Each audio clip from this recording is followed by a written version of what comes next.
السلام علیکم۔ دیکھیں جی، اب یہ ہم حرم کے اندر داخل ہو گئے ہیں باب فہد سے۔ تو یہ لوگ سارے وہ سامنے جو نظر آ رہا ہے آپ کو، وہ بیت اللہ شریف ہے، وہ بالکل سامنے دیکھیں تو وہاں پہ آپ کو بیت اللہ شریف نظر آ رہا ہے۔ یہ سارا حرم ہے، دیکھیں یہ جو لگی ہے باہر، یہ لیڈیز کے لیے ہے، باقی یہ جینٹس ہیں۔ اللہ پاک ہم سب کو یہاں لے کے آئے اور اللہ پاک ہمارے گناہوں کو معاف فرمائے اور آگے گناہوں سے بچنے کی توفیق عطا فرمائے۔ یہ جب ہم یہاں آ گئے ہیں تو حرم پاک سے باہر جو تلبیہ ہے وہ پڑھتے ہیں، لبیک اللہم لبیک لبیک لا شریک لک لبیک ان الحمد والنعمت لک والملک لا شریک لک۔ لیکن جیسے ہی ہم حرم میں داخل ہوتے ہیں تو یہ تلبیہ یہاں پہ بند ہو جاتا ہے۔ اب یہاں پہ جب ہم طواف کرتے ہیں تو طواف کے دوران تیسرا کلمہ جو ہے وہ پڑھا جاتا ہے، اور ضروری پڑھ لیں۔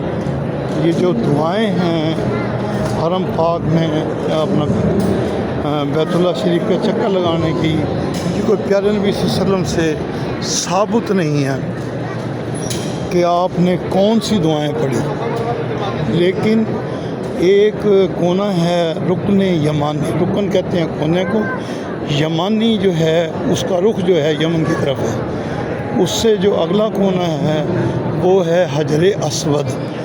وہ حجر اسود یہ ہے کہ وہاں سے ہمارا طواف جو ہے شروع ہوتا ہے تو اور وہیں پہ ختم ہوتا ہے۔ تو جب بھی ہم اپنا چکر لگانے آتے ہیں رکن یمانی پہ، جب رکن یمانی پہ ہم پہنچتے ہیں تو وہاں سے لے کے حجر اسود تک یہ دعا پڑھنا سنت ہے، ربنا آتینا فی الدنیا حسنۃ وفی الآخرۃ حسنۃ وقنا عذاب النار ادخلنا جنت مع الابرار یا عزیز یا غفار یا رب العالمین۔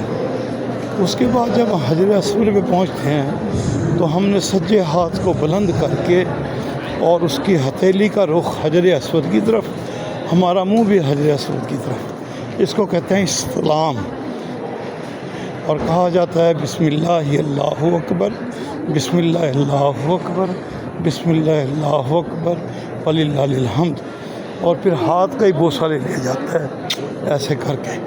تو اس میں یہ ہے کہ پیارے نبی صلی اللہ علیہ وسلم نے فرمایا کہ بجائے اس کے کہ تم لوگوں کو دھکے دو اور جگہ نہ بڑھے، تو جب آپ ایسے ہاتھ کر کے بوسہ لیں گے تو آپ نے حجر اسود کا ہی بوسہ لیا ہے۔ تو پیارے نبی صلی اللہ علیہ وسلم کا فرمان اپنی امت کے لیے اتنا آسان، اتنا اچھا کہ کسی کو تکلیف نہ ہو۔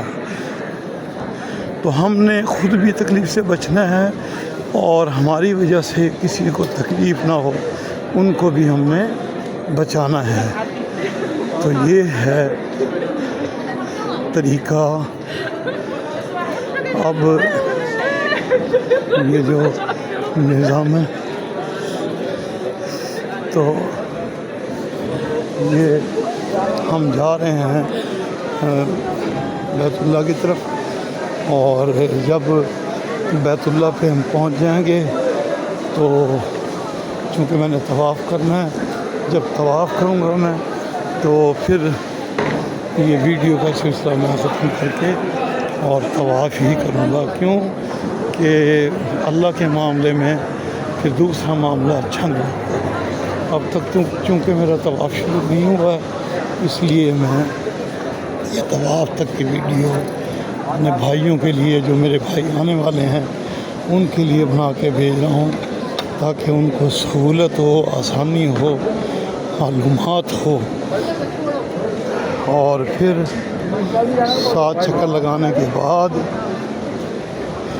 2 نفل شکرانے کے پڑھنا بھی ضروری ہے، اور اگر ٹائم عصر کا ہو، ظہر کے بعد، عصر کی نماز کے بعد، تو یہ نفل ہمارے حنفی عقیدے کے مطابق مؤخر کر کے مغرب کے بعد پڑھے جائیں گے۔ تو اس کے بعد آب زمزم پینا سنت ہے۔ نفل پڑھنے کے بعد، طواف کرنے کے بعد آب زمزم کا پینا سنت ہے۔ دیکھیں اب یہ بیت اللہ شریف آپ کو بالکل واضح اور کلیئر نظر آ رہا ہے۔ اب ہم اس وقت حتیم کے اندر آ چکے ہیں، اور یہ ایک اور چیز میں خاص طور پہ آپ کو دکھا دوں کہ یہ بیت اللہ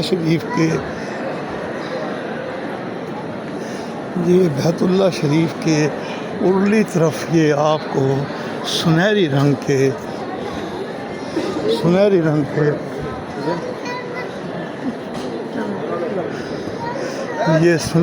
کے تین مینار نظر آ رہے ہیں۔